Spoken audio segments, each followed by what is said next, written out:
Mary had a little man. We believe that all men are created equal. To the magnificent mosaic that is America. From radio beacon to radio beacon. I have a dream. Change has come to America. Believe me. Help is on the way. Knock, knock. Who's there? It's a figment of your imagination. Randi Rhodes Show. Turn up your mind. Stuart Rhodes, the leader of the Oath Keepers, Yale-trained attorney and former paratrooper, convicted of seditious conspiracy, plotting to block Congress from certifying Joe Biden's election. The jury buying the prosecutor's claim during the trial that when Rhodes made this video after the 2020 election, his plot was already underway. We have men already stationed outside D.C. as a nuclear option in case they attempt to remove the president illegally. We will step in and stop it. Rhodes now faces decades in prison, along with one of his top lieutenants, Kelly Meggs, who was also convicted of seditious conspiracy. Meggs is seen in this video part of that group of Oath Keepers marching in unison in tactical gear up the steps of the U.S. Capitol on January 6th. According to prosecutors, Rhodes and other Oath Keepers were planning for a violent attack if President Trump had given the word. Authorities showing images of this arsenal of weapons, including assault rifles, secretly stored at a Virginia hotel just outside of Washington as part of a so-called Oath Keeper Quick Reaction Force. The key evidence in the trial, a series of seized text messages. Rhodes writing on November 5th, only 2 days after the 2020 election, quote, "We aren't getting through this without a civil war." And then in December texting, "It will be a bloody and desperate fight. That can't be avoided." This is just so rare. It's been nearly 30 years since the Justice Department has convinced a jury to convict someone of seditious conspiracy.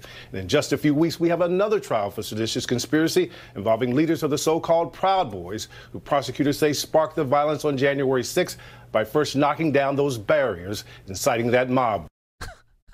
So, question, where in the prison hierarchy does seditious conspiracy convicts land? Is it above or below child molesters? Is it above or below? I don't know. I don't. Because, it's a Civil War era charge that we haven't really had to use since the Civil War era. But now you had people that were literally threatening to start a civil war. So a Civil War era statute applied. That's the sickest part of the whole thing, is that a Civil War era charge applied to Stewie Rhodes. Elmer. Elmer Stewart Rhodes and his lieutenant, Kelly Meggs. Kelly Meggs, both found guilty of seditious conspiracy in connection with the January 6th attack on the U.S. Capitol.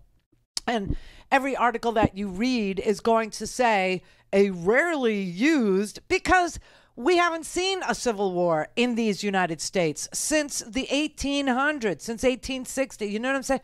So it's just unbelievable. So Jessica Watkins and Kenneth Harrelson and Thomas Caldwell, he's an old geezer, they were all on trial too. Now, the only one that doesn't have to go back, get remanded to the prison is Caldwell, because he's an old geezer. Apparently, he had a better lawyer, I don't know, who argued, hey, he uses a cane, he can't be in prison. Jessica Watkins, Kenneth Harrelson, though, they are currently in prison. These are the people that Marjorie Taylor Greene refers to as political prisoners. These are the people she's defending. These are the people she wants an investigation into why they were held pre-trial for trying to overthrow the United States government. These are the people she's sympathetic to. But all of them were found guilty of obstruction of an official proceeding. And didn't we learn in this rarefied territory that we're in because of, psychos like this, didn't we learn that obstructing an official proceeding of Congress also carries a 20-year prison sentence? Yes, we did learn that. This is not going to look good on their record. I mean, how in the world do you apply for a job with seditious conspiracy on your record? Good luck with that. Good luck with that, Stuart. Good luck with that, Kelly Meggs. Good luck with that, Jessica. It's mind-blowing that it took this long, but it's just mind-blowing that this is actually going to be on their record. And Stuart Rhodes, just so you know, Stuart Rhodes, Elmer Fudd over there with his guns,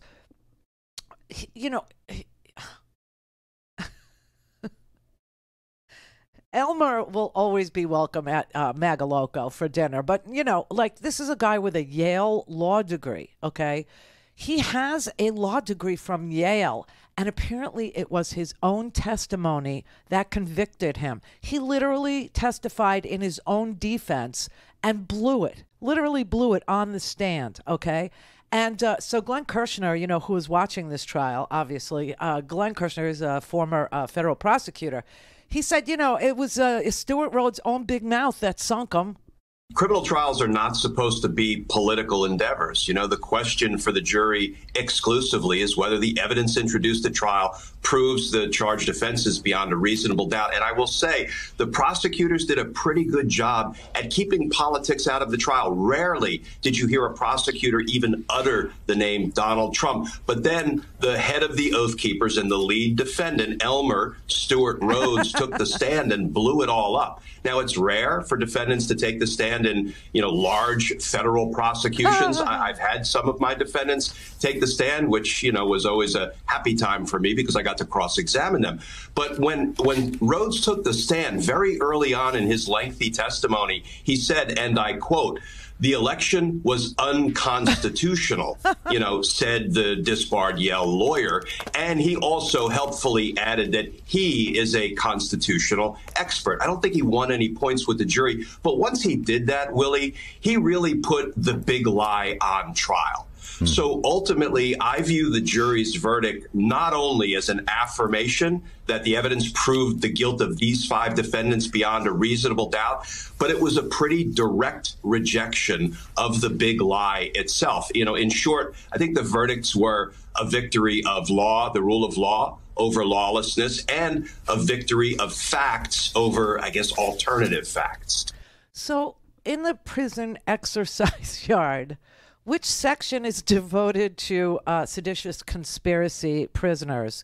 Because if there is one, it's going to be tiny. It's going to be very, very small. So I'm thinking maybe the Aryan Brotherhood will look out for Stuart Rhodes because he only has the one eye. He's not going to be able to see like the other side. He'll be peripherally blinded, right? Because he not only is he not only is he a disbarred, Yale-educated attorney, but do you know that he used to work for a conservative think tank and was a staffer for Ron Paul? Did you know that? Yeah. He worked for Ron Paul. So he's been groomed for this. Groomed, I say, for a lifetime. But I guess, he's going to have to find a prison group to hang with because, somebody's going to have to take the left side. Well, he may be half blind, but as long as he's not colorblind, the Aryan Brotherhood, I'm sure, will be willing to welcome him in. Well, he's not half blind. Well, I guess that's a way to put. He just, the guy is missing an eye because he's a gun nut, and he shot himself in the face. And he blew out his own eyeball. So that's why, he has the little patch. I know everybody thinks, well, maybe he was a vet or something. No, he's a gun nut who blew out his own face, right? And his anti-government obsession has landed him in jail for many years with only the one good eye, which means he's going to have some people looking out for him, right? I just love to think of him in jail. I interviewed him years and years and years ago, I guess, around the Bundy Ranch crap. And, they got the message that what they were doing was cool, that what they were doing was okay. And what they were doing, was unprosecutable, that they could, be oath keepers and never run afoul of the law. So, I mean, his obsession with being an oath keeper has landed him in prison for many, many, many years. Now, again, the sentencing won't occur for 3 months. You know that you could be the smartest person in the room when I tell you that in criminal trials, okay, after the verdict comes in, sentencing happens 3 months later. So that's why we don't know how many years any of these 5 will get, but they are all facing up to 20 years. Don't have time to listen to the live show? Want to hear more on your schedule? Go to randyrhodes.com and buy a stinking podcast.